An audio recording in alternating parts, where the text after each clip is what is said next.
Hello friends, சென்ற வாரம் வெள்ளியின் விலை நிலவரம்.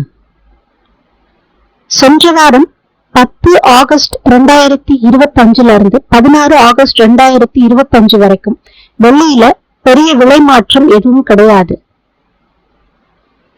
10 ஆகஸ்ட் அன்னைக்கு 1 கிராம் வெள்ளியின் விலை 127 ரூபாயா இருந்திருக்கு.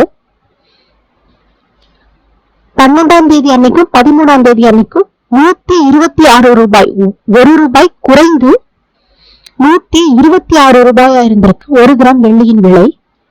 திரும்பவும் 17ஆம் தேதி அன்னையில இருந்து 16ஆம் தேதி அன்னைக்கு வரைக்கும் 1 கிராம் வெள்ளியின் விலை 127 ரூபாயா இருந்திருக்கு. இதுதான் சென்ற வாரத்தின் வெள்ளியின் விலை நிலவரம். Thanks for watching. Subscribe for more videos.